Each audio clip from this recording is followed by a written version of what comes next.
시흥전원교회 오종탁 목사님께서 특강 두 번째 순서로 예수와 성령이라는 주제로 특강해 주시겠습니다.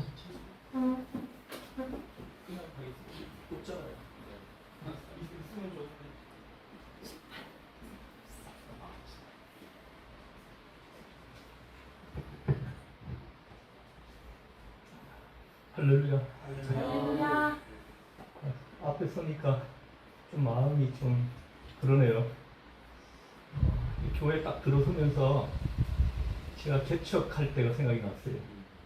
저는 장신대 98기로 이렇게 입학해가지고 이렇게 졸업을 했는데 좀 늦게 했습니다. 2005년 2월에 제가 이렇게 졸업을 하고 3월 첫 주에 교회 개척을 했습니다. 서울 구이동에 개척을 해가지고 거기서 한 1년 5개월 정도 그 구이동에서 목회를 하다가 그 광장동 그 장신대 밑에 그 한강 호텔 옆에 그 교회 그 2층, 1층은 그 카센터가 있고 2층으로 이전을 했어요. 이전을 해가지고 거기서 한 18개월 동안 거기서 목회를 했는데 18개월 동안 제가 구이동은 지하였거든요. 지하에 있다가 지상으로 올라갔잖아요. 그러니까 보증금이 많이 들어가잖아요.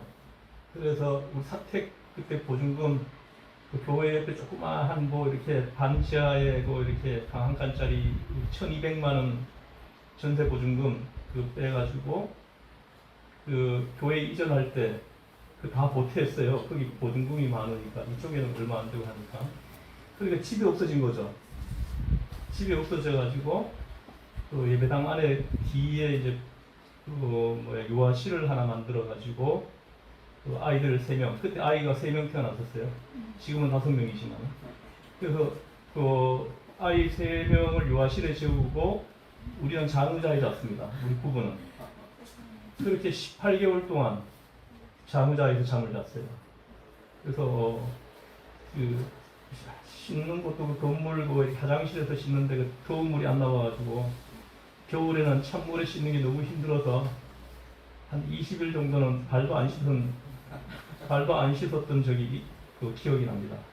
그리고 그렇게 그냥 죽을 고생하면서 훈련을 시키더니 지금 교회로 저를 이제 옮겨가신 거예요. 지금 우리 교회로 부임한 지 지금 17년 됐습니다. 근데 천국이에요, 천국. 맞죠? 제가 여기 들어오니까 그때 예배당에서 잠자던 그 18개월 저희가 거기서 그렇게 훈련받고 갔으니까 거기서 그 교회를 살려냈지. 안 그러면은 아마 그 교회를 못 살려냈을 거예요. 너무 힘들어서 도망치지 않았을까 그렇게 생각합니다. 이보다 더 힘들게 하겠냐? 그렇죠? 그래서 된 거예요. 그래서 여러분 중에 좀 돈 많으신 분이 계시면 서울 장신교회 하나 좀 지어주시죠. 네. 예? 아멘. 그 돈을 가장 잘 쓰는 돈이 될 거라고 저는 생각합니다. 천국에 그 쌓이는 돈이 될 거라고 저는 생각합니다. 눈물이 나려고 하네요. 또 월세 전에 한번 들으니까 뭐 150만 원이라고 그러고 뭐 네? 관리비하고 관리비하고 하면 200만 원 정도 들겠네요. 우리는 지금 그 성경에 나타나 있는 성령과 예수와 성령 중심으로 잠깐 좀 설명하겠습니다. 이 구약 성경에 보면 구약 성경에는 하나님의 성령이 개별적으로 임합니다. 개인별로 하나님이 필요한 사람에게 필요할 때 이렇게 하나님의 성령을 부어 주셔가지고 그 사람을 사용하는 것을 봅니다. 구약 성경에도 하나님의 성령에 대해서 많이 언급해요. 많이 언급하는데 몇 군데만 제가 이렇게 짚어드리면 민수기 27장 그 18절에 보면 그 모세가 여호수아를 이제 그 후계자로 세우는 그 장면이 기록되어 있는데 그때 이제 그 본문을 읽어보면 18절을 읽어보면 여호와께서 모세에게 이르시되 눈의 아들 여호수아는 그 안에 영이 머무는 자니 너는 데려다가 그에게 안수하고 이렇게 말씀합니다. 그래서 여호수아에게 하나님께서 영을 부어 주셔가지고 그를 후계자로 삼으셨다는 걸 확인할 수가 있습니다. 그래서 이때는 모든 사람에게 사모하는 모든 사람에게 부어 주시는 것이 아니고 그 특정한 사람들에게만 이렇게 성령을 부어 주시는 것을 확인합니다. 민수기 11장 17절에도 보면은 내가 강림하여 거기서 너와 말하고 내게 임한 영을 그들에게도 임하게 하리니 이렇게 말씀합니다. 그래서 모세에게 임한 그 영을 그 70장로에게도 내가 그 일시적으로 부어주겠다 이렇게 말씀하시는 그 장면이 기록되어 있습니다. 그래서 그 70명의 장로가 일시적으로 영을 받죠. 하나님의 성령을 받아가지고 막 예언을 하는 장면이 기록되어 있잖아요. 그리고 또 사무엘상 16장 13절에 보면 사무엘이 기름 뿔병을 가져다가 그의 형제 중에서 그에게 부었더니 이날 이후로 다윗이 여호와의 영에게 크게 감동되니라. 사무엘이 떠나서 라마로 가니라 합니다. 사무엘이 기름을 붓는 순간 하나님의 영이 다윗에게 임하였다는 것이죠. 안수에 어마어마한 그 어떤 그 비밀이 있는 거죠. 하나님의 성령을 받는 신약 사도행전에 보면 안수할 때 하나님의 영을 받는 장면이 많이 기록되어 있잖아요.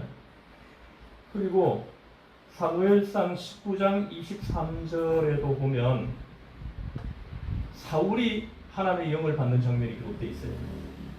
사울이 라마나요스로 가니라. 하나님의 영이 그에게도 임하시니 그가 라마나요스에 이르기까지 걸어가며 예언을 하였으며 이렇게 말씀합니다. 하나님의 영이 사울에게도 임하였다 이렇게 말씀하시는 거예요. 자, 이렇게 몇 군데를 제가 짚어드렸는데요. 근데 요엘서 2장에 가면은 이 개인별로 개별적으로 부어주는 하나님의 영을 만민에게 사모하는 모든 사람에게 부어 주실 거다. 이것을 요엘 선지자를 통해서 예언을 하고 있습니다. 이건 잠깐 한번 살펴봐야 되는데 여기 요엘서 2장을 여러분들이 이렇게 읽고 묵상을 해보면 하나님의 성령을 받는 과정이 기록되어 있는데요.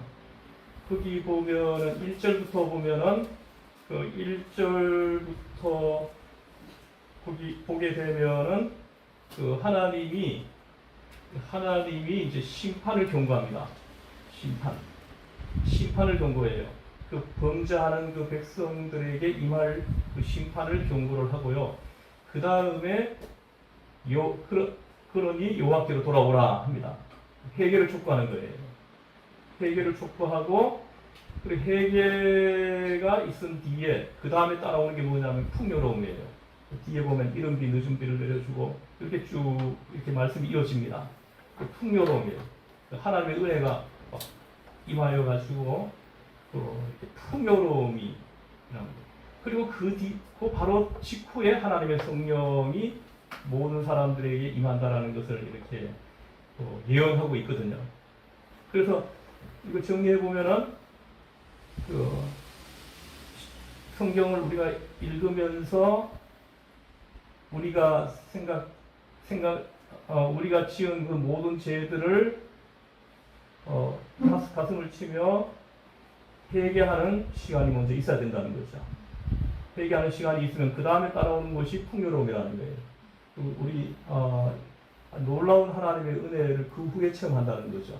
진실한 회개가 있고 난 이후에 하나님의 은혜, 내 안에 평화가 생겨나는 이거 내 안에만 생기는 것이 아니라 물질적으로도 그때 풍요로움이 그때 찾아온다는 거죠. 요엘서에 의하면 그래요. 그리고 그 후에 하나님의 성령을 부어주신다 이렇게 예언을 하고 있는 겁니다. 그래서 사도행전에 가면은 요 과정 그대로 하나님의 성령이 임하는 걸 볼 수 있어요. 여기 보시면 사도행전에 가면은 1장의 내용 아시죠? 그죠? 사도행전 1장의 내용을 보면은 예수님이 승천하시는 말씀으로 시작을 하는데 그 승천하시기 직전에 예수님이 하신 말씀이 무엇입니까? 예, 고전에 하신 말씀이 있는데 그게 그 아버지께서 약속하신 것을 기다리라 이렇게 말씀합니다. 승천하시면서 하신 말씀이에요. 아버지께서 약속하신 것을 기다리라 이렇게 말씀합니다. 누가복음 그 24장에도 보면은 예수님이 그 승천하실 때 누가복음에는 승천하시는 장면이 기록되어 있습니다. 근데 거기에 보면은 승천하시기 직전에 이제 내가 가서 성령을 보내리니 이럽니다. 성령을 보내주시겠다고 이렇게 말씀합니다. 아버지의 성령을 보내주시겠다 이렇게 말씀해요. 그리고 사도행전에 와가지고 승천하시면서 아버지께서 약속하신 것을 기다리라 이렇게 말씀하십니다. 그래서 그 120여 명이 흩어지지 않고 그 다락방에 다 들어가서 거기서 이제 성령 받을 때까지 떠나지 않죠. 거기서 보면은 그 1장에 보면은 그 예수님 승천 기사만 있는 것이 아니라 다락방에서 120여 명이 뭐 밤을 새워가면서 기도합니다. 그런데도 그 하나님의 성령이 임하지 않는 거예요. 자, 보십시오. 이게 예수님이 승천하시고 며칠 뒤에 성령이 임하신 거예요. 혹시 이걸 계산해 보신 적 있어요? 이거는 뭐 칠판이 있으면, 네. 칠판을 내가 이 판서를 하면 금방 쉽게 해드릴 수 있는데, 여러분 보세요. 그 모세오경에 보면은 중요한 절기가 7대 절기가 나옵니다. 7대 절기가 나오는데 그 중에 보면은 6월절이 1월 14일 그 재앙이 넘어간 날을 기념하는 절기가 6월절이죠. 그 다음에 무교절이 1월 15일입니다. 15일부터 일주일 동안 이렇게 그 절기가 이어지는데 그 무교절은 출애굽을 기념하는 절기예요. 6월절과 무교절을 잘 구분을 못하는 분들이 의외로 많이 있어요. 6월절은 그 장자 죽음 재앙이 넘어간 그날을 기념하는 절기이고요. 그리고 그 무교절은 출애굽을 기념하는 절기입니다. 이 무교절은 일주일 동안 지키는데 그 일주일 동안에 보면은 그 초실절이 들어 있습니다. 그리고 또 안식일이 있어요. 그 일주일이니까는 그 일주일 한 날은 안식일이 있겠죠, 그죠? 뭐 어떤 날은 뭐 16일이 될 수도 있고 어떤 날은 19일이 될 수도 있고 해마다 날짜는 틀려지겠죠, 그죠? 그래서 그 무교절 일주일 기간 동안에 그 안식일이 하루 들어 있는데 그 안식일 다음 날이 초실절이에요. 초실절입니다. 첫 열매를 드리는 절기죠. 그래서 이날부터 해가지고 50일째 되는 날이 오순절입니다. 오순절이. 오순절 날은 추수를 다 하고 난 다음에 감사 제사를 올려드리는 절기죠, 그죠? 자, 그러면 이제 뭐 계산을 해볼 수 있어요. 예수님이 승천하시고 며칠 만에 하나님의 성령이 임하셨는지 이거 계산해 볼 수 있는데 예수님이 6월절 날 십자가에 못 박히셨잖아요. 그리고 장사된 지 3일 만에 부활하셨죠. 그러면 이거 계산을 하면 뭐 대충 계산을 해도 그 17일 날 예수님이 부활하셨다 이렇게 볼 수 있습니다. 17일 날쯤에. 그리고 난 다음에 며칠 동안 계셨죠? 이 땅에 40일 계셨죠. 40일 계셨잖아요, 그죠? 그러면 2월 17일, 3월 17일 어떻게 되나? 40일이면은 1월 17일에서 2월 17일, 2월 27일쯤 예수님이 이제 승천하셨는데, 그죠? 2월 17일쯤 승천하신 거예요. 그러면은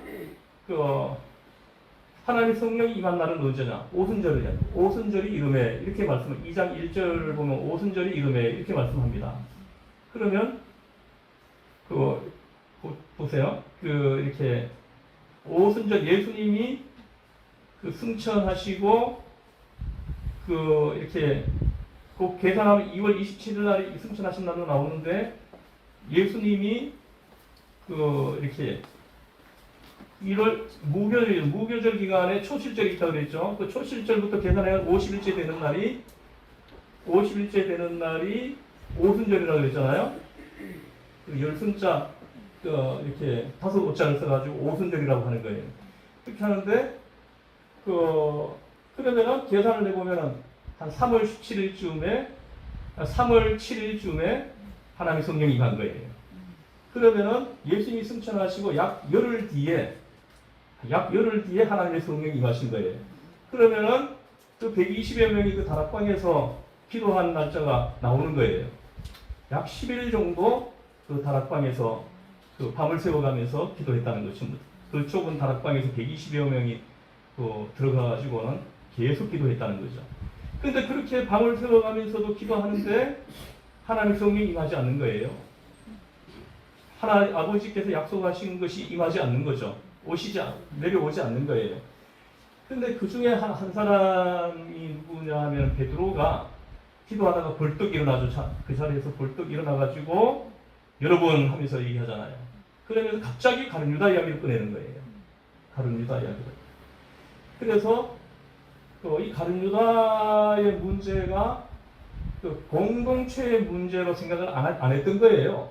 그 사람 개인의 문제로 이렇게 가룟 유다의 범죄를 개인의 범죄로 공동체가 생각하고 있었다 하는 걸 우리가 이제 깨닫는 거죠. 그래서 여기서는 공동체의 문제를 가져오는 거예요. 이제 가룟 유다의 문제를 공동체의 문제로 가지고 오는 거죠. 그래서 그리고는 마띠아를 세우죠, 그죠? 마띠아를 성경에 이제 이렇게 시편 109편 말씀에 근거해가지고 제비를 뽑아가지고 이제 마띠아를 뽑잖아요. 마띠아를 뽑아놓고 그리고 이제 이 공동체가 함께 가룟 유다 범죄 문제를 놓고 이렇게 회개하고 하는 그런 시간이 충분히 있었겠죠. 그리고 난 다음에 오순절의 이름에 하나님의 성령이 임했다 이렇게 말씀하시는 거예요. 자 보세요. 요엘서 2장에서 하나님의 성령을 부어주시겠다고 하는 그 예언이 그 과정을 따라가지고 그대로 임한 거예요. 요엘서 2장에서 예언한 대로 하나님의 성령이 임하신 거예요. 그래서 충분히 죄를 회개하고 그리고 난 다음에 하나님의 은혜가 임하고 그리고 하나님의 성령이 임했다는 거죠. 그래서 그때부터 이제 기적들이 일어나기 시작하는 거죠. 그래서 이들이 흩어져 가지고 교회를 세우기 시작하는. 그래서 교회가 여기 서울 장신교회까지 세워진 거예요. 이게 계속해서 이어져 가지고 우리 교회도 세워지고 여기 교회도 세워지고. 이 지구에 얼마나 많은 했겠습니까? 그래서 예수님이 그 약속하신 것을 기다리라. 이게 왜 이제 약속하신 것을 기다리라. 전부 다 막 흩어져 가지고 어디 가서 예수님을 증거하고 해가지고 빨리 일을 해야 돼, 사역을 하고 해야 되잖아요, 그죠? 해야 되는데도 흩어지지 말고 예루살렘을 떠나지 말고 아버지께서 약속하신 것을 받을 때까지 기다리라고. 왜 이렇게 하셨을까? 한 번쯤은 그걸 좀 이렇게 마음속으로 이렇게 질문해 봤을 것 같은데요. 그래서 성령을 받지 않으면 교회를 세워낼 수 없기 때문이거든요. 그래서 여러분 보십시오. 예수님 성령을 받기 이전에는 교회가 없었어요. 이 땅에 교회가 하나도 없었습니다. 근데 성령을 받고 난 이후에 직후에 세워진 교회가 예루살렘 교회거든요. 그 예루살렘 교회가 베드로가 설교하면 하니까 3,000명 모이고 막 5,000명 모이고 하잖아요, 그죠? 근데 그들을 양육해가지고 훈련을 시키잖아요. 근데 그들이 흩어지지 않으니까 훈련 받은 거 흩어져야 되는데 흩어지지 않습니다. 흩어지지 않으니까 하나님께서 박해를 가해가지고 그들을 흩으잖아요, 그죠? 여러분 다 아는 내용이잖아요. 박해를 가해가지고 흩어요. 그래서 그때 흩어진 사람들이 가는 곳마다 교회. 그때 흩어진 사람들 중에 몇 사람이 안디옥에 들어가 안디옥 교회도 세우고 사도 바울이 이렇게 선교행을 떠날 때 흩어져 있는 글소의 제자들이 참으로 많이 있었죠. 그래서 교회가 세워지는데 같이 협력하고 이렇게 하잖아요, 그죠? 그래서 교회가 이제 세워지기 시작을 한 겁니다. 그래서 예수님이 왜 아버지께서 약속하신 것을 기다리라고 하셨느냐? 이 성령을 받지 않으면 아무것도 할 수 없기 때문에요. 이 베드로가 성령 받기 전에는 그 예수님을 뭐 저주하면서 맹세하면서 예수님을 모른다고 했어요. 모른다고 했던 사람입니다. 근데 베드로가 성령을 받고 나니까 완전히 다른 사람이 되잖아요, 그죠? 그래서 이 거듭났다라는 표현을 이때 쓰는데, 이 거듭났다라는 말은 우리가 그냥 착한 사람이 조금 더 착해지는 게 아니고요, 사람이 바뀌는 거예요. 물이 포도주로 바뀌는 것처럼 질이 바뀌는 거예요. 질이 바뀌는 거죠.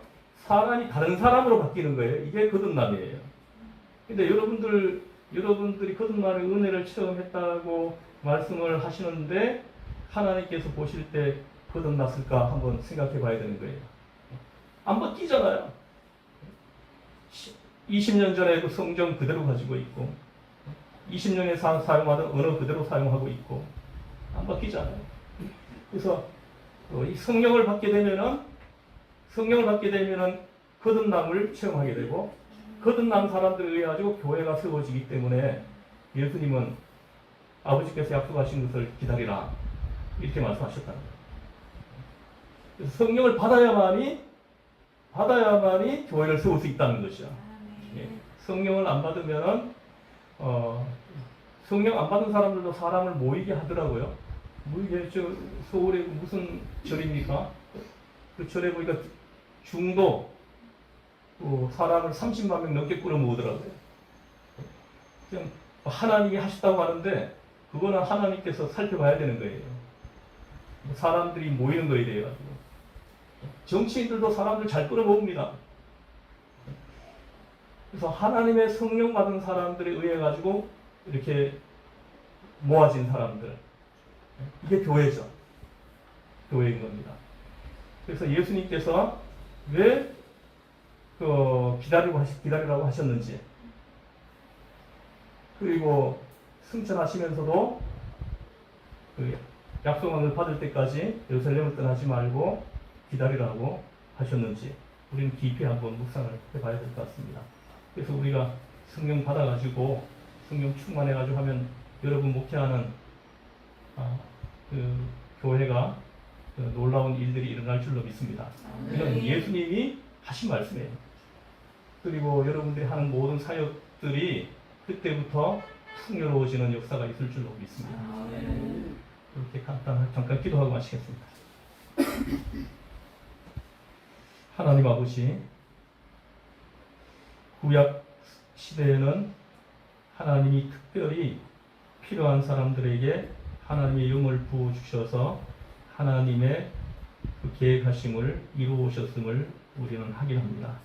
그러나 하나님은 요엘 선지자를 통해서 사모하는 모든 사람들에게 하나님의 영을 부으시겠다고 말씀하시고, 사도행전 2장에서 요엘 선지자의 예언이 성취되게 하신 것을 우리는 확인합니다. 예수님께서는 따르는 그 제자들에게 절대로 예루살렘을 떠나지 말고 아버지께서 약속하신 것을 기다리라고 하신 그 이유를 우리가 오늘 잠깐 우리가 묵상했습니다. 하나님 아버지, 성령을 받아야 주님이 원하는 나라를 세울 수 있다는 것을 우리한테 말씀하심입니다. 성령을 받아야 교회를 세울 수 있다고 하심입니다. 하나님께서 우리 예수학교 모든 구성원들에게 하나님의 성령을 충만하게 부어주셔서 가는 곳마다 교회를 세우는 놀라운 역사하심이 나타나게 하여 주시옵소서. 아버지 하나님, 이 한국 교회를 하나님께서 긍휼히 여기시고 불쌍히 여겨 주시기를 원합니다. 하나님, 좋은 교회, 모든 시설이 갖춰준 교회, 내가 원하는 것이 있는 교회, 이런 교회를 찾아서 모두가 몰려가고 있습니다. 하나님, 그러나 성경은 훈련받은 사람, 잘 준비된 사람들은 흩어져서 교회를 세우라고 하시고 있습니다. 하나님, 이 땅의 교회들이, 성도들이 이 주님의 음성을 듣게 하시고 어느 한 곳에 몰려 있지 않게 하시고 흩어져서 주님이 원하는 나라를 세우고 교회를 세우는 이런 놀라운 성령의 역사하심이 한국 교회 안에 충만하게 역사하여 주시기를 원합니다. 우리를 죄에서 구원하신 예수님의 이름으로 기도드려옵나이다. 아멘. 아멘.